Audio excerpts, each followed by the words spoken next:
오늘 하는 말씀은 욥기 38장 31절 32절 두 절 말씀입니다. 내가 묘성을 메어 묶을 수 있으며 삼성의 띠를 풀 수 있겠느냐. 너는 별자리들을 각각 제때에 이끌어낼 수 있으며 북두성을 다른 별에게로 이끌어 갈 수 있겠느냐. 내가 하늘의 궤도를 아느냐. 하늘로 하여금 그 법칙을 땅에 베풀게 하겠느냐. 하나님은 아브라함을 마지막 순간까지 시험하시고 또 그의 믿음을 연단시키셨습니다. 아브라함의 믿음은 정결하고 순결하고 또 온전할 수 있도록 그를 끝까지 단련하고 또 단련하신 겁니다. 창세기 22장에서 하나님은 이삭을 아브라함이 사랑하는 또는 아브라함의 아들 아브라함의 독자라고 부릅니다. 그 정도로 아브라함에게 있어서 이삭은 그 무엇과도 비교할 수 없는 소중하고 또 소중한 존재였습니다. 그럼에도 하나님께서 이삭을 번제로 바치라는 말씀, 하나님의 그 명령에 단번에 순종함으로 모리아 산으로 올라갔고 그곳에서 이삭을 하나님께 바쳤습니다. 그 순간에 비로소 하나님은 아브라함의 믿음을 인정하십니다. 내가 이제야 나를 경외하는 줄을 내가 알았노라. 아브라함의 믿음을 인정하신 겁니다. 그리고 이삭과 함께 다시 집으로 돌아왔습니다. 그 사건 직후에 이어지는 말씀이 사실은 사라의 죽음입니다. 유대인 전통, 유대인의 해석의 랍비들의 해석에 따르면 사라가 아브라함이 이삭을 번제로 바치려 했다는 그 사실을 알고 화병으로 또는 그 충격으로 죽었다라고 그렇게 해석을 합니다. 믿음의 연단을 받고 훈련을 받더라도 여전히 이 땅을 살아가면서 받는 충격들, 스트레스 또는 트라우마가 분명히 있습니다. 이런 관점에서 욥의 트라우마 또는 욥이 받았을 충격 또는 그가 받았을 스트레스는 이루 말할 수 없습니다. 재산을 하루아침에 잃었습니다. 자녀를 잃었습니다. 건강을 잃었습니다. 여기에 욥의 친구들이 와서 욥에게 해서는 안 되는 말, 어떤 면에서는 잔인할 정도의 말로 욥의 마음을, 영혼을 더욱더 괴롭혔습니다. 욥도 그의 마음이 괴롭다고, 그의 영혼이 너무 힘들다고, 제발 나를 긍휼히 여겨달라, 나를 불쌍히 여겨달라라고 고백할 정도입니다. 폭풍 가운데 욥의 영혼이 잠잠하지 않았습니다. 환난 가운데에 욥의 바다처럼 고요하지 않았습니다. 그런데 갑자기 욥의 마음이 바다처럼 고요합니다. 욥의 영혼이 평안합니다. 이유는 하나입니다. 하나님의 강력한 임재, 하나님의 충만한 임재. 믿음의 사람이었던 욥조차 이전에 경험하지 못했던 더 충만한 하나님의 위로와 하나님의 능력을 경험했습니다. 1절에 보시면 그때 여호와께서 폭풍 가운데에서 욥에게 말씀하여 이르시되, 폭풍 가운데 욥에게 하나님은 말씀하십니다. 이것은 마치 시내산에서 이스라엘 백성들과 함께 하셨을 때의 모습과 같습니다. 엘리야에게 임했던 성령 하나님의 역사, 오순절 마가의 다락방에 임했던 불의 혀같이 갈라지는 성령의 역사와 같습니다. 우리 안에 트라우마, 우리 안에 쓴뿌리를 제거하기 위해서는 이전보다 더 큰 하나님의 은혜, 이전보다 더 큰 하나님의 역사, 이전보다 더 큰 하나님의 충만함이 우리에게 있어야 됩니다. 그때에 비로소 우리의 가려진 생각이, 우리의 어두워진 생각이 하나님 앞에 온전하게 되기 때문입니다. 2절에 보시면 무지한 말로 생각을 어둡게 하는 자가 누구이냐? 무지한 말로 생각을 어둡게 하는 자가 누구냐? 무지한 말 또는 지식 없는 말로 하나님의 계획과 하나님의 말씀을 어둡게 해서 그 말씀을 받지 못하고 이해하지 못하고 볼 수 없고 붙들 수 없고 들을 수 없게 만드는 겁니다. 따라서 하나님의 영이 임함과 더불어서 우리에게 필요한 중요한 것은 무지한 말이 아니라 하나님의 말씀, 지혜의 말씀인 하나님의 말씀이 우리 가운데에 부어져야만 되는 겁니다. 하나님은 강력한 임재와 더불어서 욥에게 말씀을 주시는데 욥에게 주신 말씀은 무엇입니까? 누구도 하나님께 명령할 수 없습니다. 그것이 오늘 읽으셨던 31절, 32절입니다.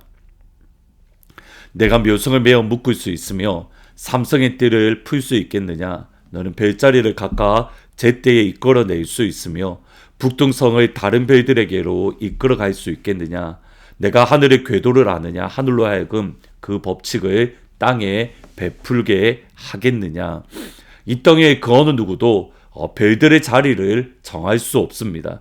지구의 자전과 공전을 움직일 힘도 사람에게는 없습니다. 어느 한 책에서 읽었는데 우주에 대해서 인류가 아는 것은 4%도 되지 않는다라고 합니다. 우리가 많은 것을 알고 있다고 하지만 사실 아는 것이 없습니다. 우주를 향해서도 그런데 하물며 그 우주를 만드신 창조하신 하나님에 대해서 우리가 알고 있다. 우리가 그 하나님에 대해서 명령한다. 그 하나님께 우리가 이래야 된다. 저래야 된다. 그렇게 말하는 것은 교만 중에 교만입니다. 욥의 세 친구가 그렇습니다. 하나님을 자신들이 생각하는 그 하나님으로 가두어 버립니다. 하나님은 죄에 대해서는 무조건 심판하셔야 됩니다. 하나님은 의에 대해서는 무조건 상으로 베풀어 주셔야 한다라고 생각합니다. 심지어 하나님은 그런 하나님으로 가두어 버립니다. 하나님은 의에 대해서는 칭찬하시고 하나님이 죄에 대해서는 하나님은 무조건 심판하시고 교만입니다.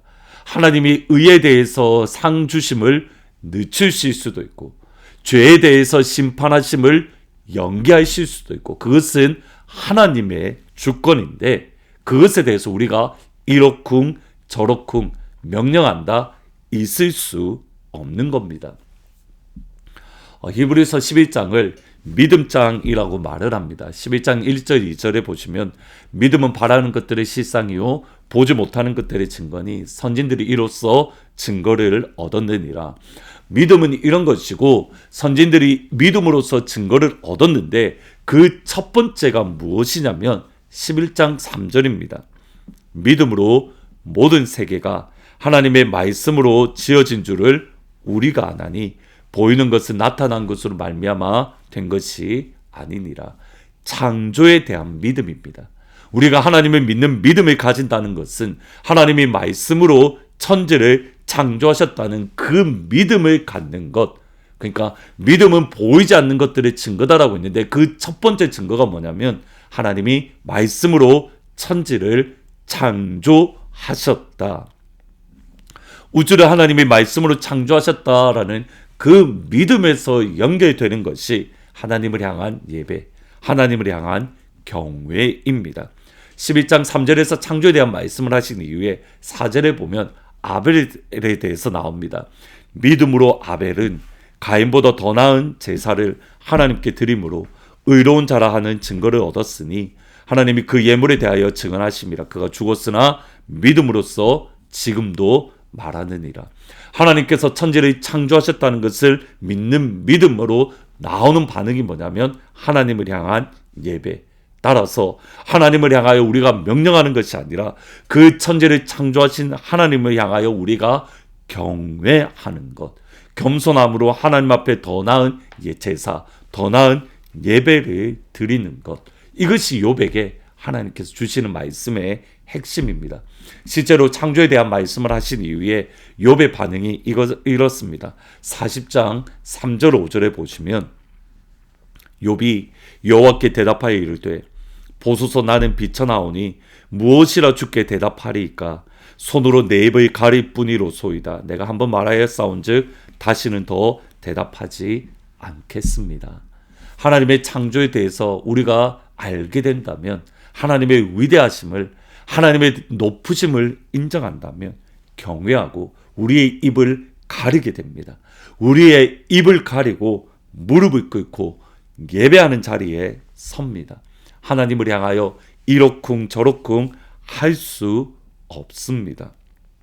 오늘 우리가 함께 기도해야 될 것은 하나님, 우리가 하나님을 향하여 이러쿵 저러쿵 말했던 그 교만을 용서하시고 하나님의 위대하심 앞에서 겸손하게 우리의 입을 가리고 하나님 앞에 무릎 꿇고 예배하는 자리에 서게 해 주십시오. 우리의 입술을 가리고 예배하는 자리에 서게 해 주십시오. 두 번째로 주일 예배를 위해서 같이 기도하면 좋겠습니다. 예배 가운데에 성령 하나님의 충만한 임재와 또 예배 가운데에 하나님의 말씀이 강력하게 우리에게 임할 수 있도록, 그리고 하나님 앞에 겸손한 예배자가 되어서 하나님을 예배할 수 있도록 하나님 우리에게 은혜 베풀어 주십시오. 같이 기도하시면 좋을 것 같습니다. 기도하십니다. 하나님의 위대하심을 우리가 어떻게 이루 말할 수 있겠습니까?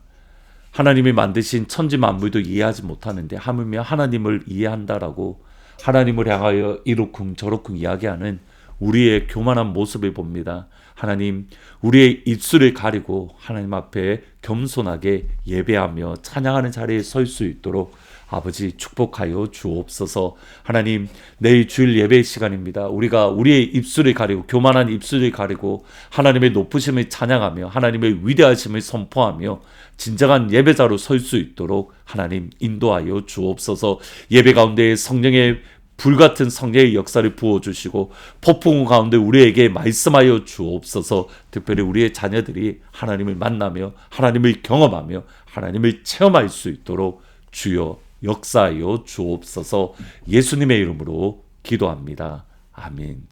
오늘 하나님의 역사가, 하나님의 임재가 여러분 가운데 충만히 임하기를 주님의 이름으로 축복합니다. 내일 주일 예배를 위해서 어른에서부터 작년 아이에 이르기까지 특별히 유스와 주일학교 아이들이 하나님을 만나고 성령을 경험할 수 있도록 같이 기도해 주시기를 부탁드립니다. 하나님 이런 분이십니다.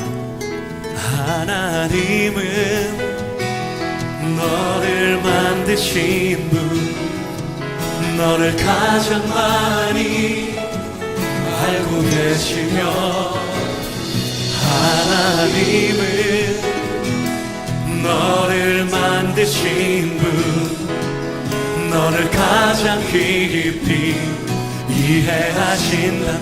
같은 부분 다시 찬양할까요? 너를 만드신 분, 너를 만드신 분, 너를 가장 많이 알고 계시며 하나님은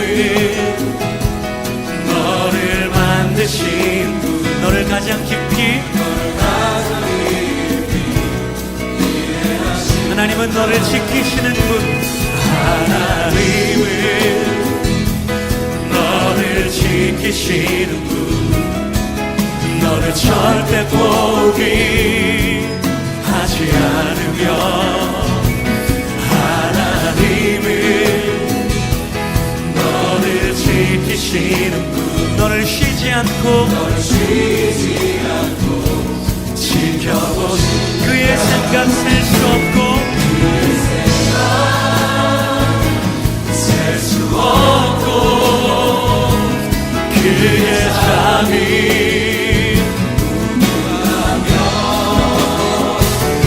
그의 성실 날마다 새롭고 그의 사랑 그치 그의 생각 셀 수 없고 그의 생각 셀 수 없고 그의 잠이 무궁하며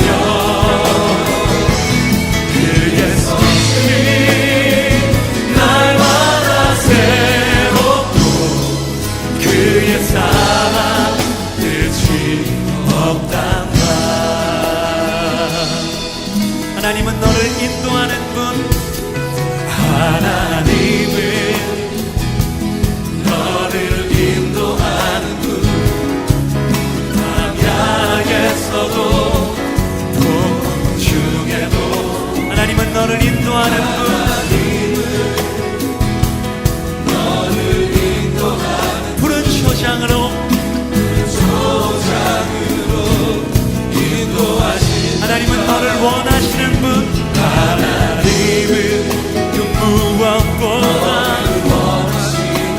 이 세상 그 무엇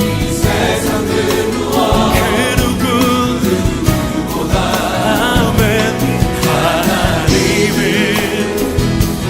너를 원하시는 분, 너와 같이 있고 기뻐하시는 하나님은 너를 인도하는 분, 하나님은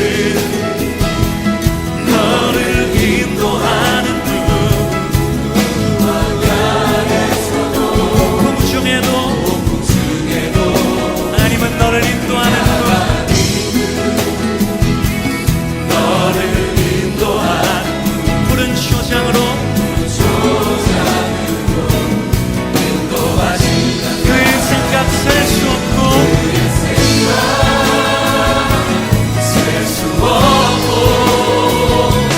그의 자비 그의 성실 날마다 새롭고 그의 사랑 그의 생각 셀 수 없고 셀 수 없고 그의 자비 무궁하며 날마다 새롭고 그의 사랑 아침마다 새롭고 늘